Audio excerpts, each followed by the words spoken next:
Selamat pagi, Ibu. Oke, baik, silakan duduk. Baik, izin duduk ya, Ibu. Oke, baik, Angel, boleh ceritakan diri kamu secara singkat? Baik, terima kasih untuk pertanyaannya. Ini saya menjawab. Perkenalkan, nama saya Angel Caroline. Saya lulusan dari jurusan Ilmu Komunikasi dari Universitas Multimedia Nusantara, Ibu. Dan saya memiliki banyak sekali pengalaman di bagian marketing, komunikasi, dan marketing konsultan. Saya juga pernah magang di Sosiola sebagai social media spesialis, membuat konten-konten yang kreatif dan menarik kepada audiens, Ibu. Dari mana kamu mengetahui peluang kerja di sini? Saya mengetahui peluang kerja itu di LinkedIn. Waktu itu saya scroll LinkedIn saya. Kebetulan saya pada saat itu sedang mencari lowongan pekerjaan juga. Dan muncullah lowongan pekerjaan ini. Kemudian saya klik link website resmi Astra dan saya langsung melamarkan pekerjaan pada posisi ini. Apa yang kamu ketahui tentang perusahaan Astra? Baik, untuk perusahaan Astra sendiri itu salah satu perusahaan terbesar di Indonesia yang fokusnya di berbagai bidang sih, Bu. Ada otomotif, agribisnis, di alat berat, pertambangan, dan saat ini juga perusahaan Astra berfokus pada perkembangan di bidang era digital gitu, Bu.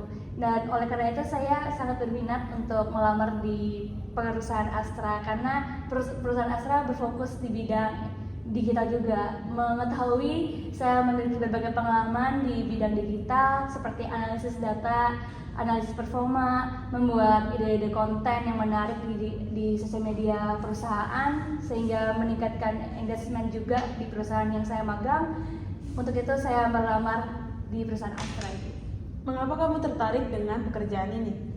Pekerjaan ini itu karena saya hobi, saya juga memiliki berbagai pengalaman selama saya berkuliah. Saya magang di bidang ini juga, di posisi ini juga, Bu. Jadi menurut saya lebih bisa mengembangkan lagi, memberikan yang terbaik bagi perusahaan Astra ke depannya melalui pengalaman-pengalaman saya selama ini. Dan saya mau bekerja sama tim yang baik, berkolaborasi dengan baik, dan menciptakan ide-ide baru, ide-ide kampanye baru yang bisa meningkatkan awareness atau kesadaran, meningkatkan reputasi citra perusahaan di mata masyarakat gitu, Bu.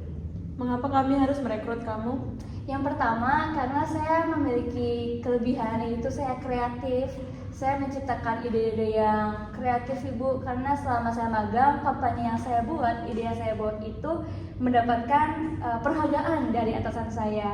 Karena perusahaan dapat semakin meningkat reputasi dan citranya di mata khalayak, dan konten-konten yang saya buat di media sosial perusahaan waktu itu juga banyak sekali interaksi, mendapatkan viewers, penonton yang meningkat, likes, penyukanya banyak, sehingga saya percaya dengan posisi ini tuh saya bisa memberikan dampak yang lebih luas, yang lebih baik lagi untuk perusahaan Astra sendiri.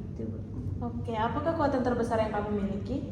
Yang pertama, saya bisa menciptakan ide-ide konten yang up to date, tidak ketinggalan zaman, karena konten sebagai profesi marketing konsultan kita harus lihat juga tren-tren yang sedang viral saat ini, karena konten-konten yang sedang tren kalau kita aplikasikan buat perusahaan itu dapat meningkatkan awareness kepada konsumennya, kepada masyarakat. Jadi perusahaan kalau ikut tren saat ini itu makin banyak penonton, viewersnya makin meningkat kalau kita up to date sama tren saat ini. Kemudian saya juga orangnya kreatif, kritis, teliti, mampu menganalisa performa melalui Google Analytics dan analisa di media sosial gitu. Oke, sekarang apa kelemahan terbesar kamu? Kelemahan saya kurang di desain, Bu. Misalkan saya disuruh untuk membuat poster, saya masih kurang menurut saya untuk mendesain, karena saya bisa membuat konsep dan memberi konsep itu kepada teman-teman visual lainnya. Tapi kalau disuruh untuk mendesain, menurut saya masih kurang, Ibu. Tapi untuk mengatasi hal tersebut, saya sudah mengikuti secara mandiri pelatihan, kursus untuk mendesain gitu, Bu, secara digital. Jadi yang untuk saat ini kelemahan saya masih kurang untuk didesain kalau disuruh desain gitu. Oke, untuk saat ini apa pencapaian terbesar dalam hidup kamu? Pencapaian terbesar waktu itu saya saat magang di Sosiola, kampanye dan video TikTok konten saya itu mendapatkan viewers, penonton yang sangat banyak, FYP kalau dibilang, dan kampanye berhasil menghubungkan hubungan yang baik antara brand dengan audiens. Jadi saya mendapatkan penghargaan yang cukup juga dari atasan seperti bonus gaji gitu. Oke, Penghasilan saya. Oke, buat selanjutnya bagaimana caramu untuk menghadapi konflik di tempat kerja?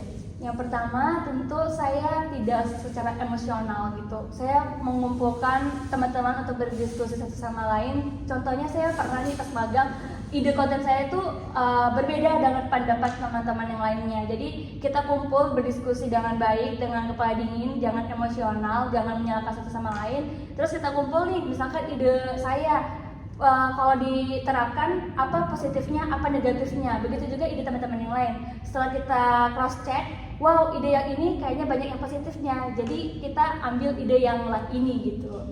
Jadi harus benar-benar aja sih, maksudnya jangan secara emosional gitu untuk menyelesaikan konflik. Gitu Oke, buat pertanyaan terakhir, seperti apa kamu melihat dirimu dalam 5 tahun ke depan? Saya melihat diri saya untuk 5 tahun ke depan sebagai marketing konsultan yang benar-benar bisa memberi pengaruh yang baik kepada perusahaan. Saya juga bisa semakin kreatif ke depannya, menciptakan ide-ide yang belum pernah dilakukan, dipublis dari perusahaan ini. Sehingga masyarakat tuh semakin percaya kepada perusahaan Astra. Reputasi dan citra perusahaan itu semakin semakin meningkat karena ide-ide yang saya dan tim berikan nantinya. Itu 5 tahun ke depan. Oke, sekian wawancaranya. Mungkin ada yang mau ditanyakan buat perusahaan kami sendiri? Baik, Ibu izin untuk bertanya. Sekiranya misalkan saya masuk nanti saya diterima di perusahaan Astra, saya izin bertanya apakah nanti ada pelatihan khusus untuk pengembangan karir karyawan atau tidak ya Bu? Oke, buat pengembangan karyawan mungkin kita akan buat minimal mungkin sebulan sekali atau 3 bulan sekali. Oke, begitu ya. Makasih banyak Ibu. Oke, semangat Angel, semoga diterima ya. Oke, terima kasih Ibu.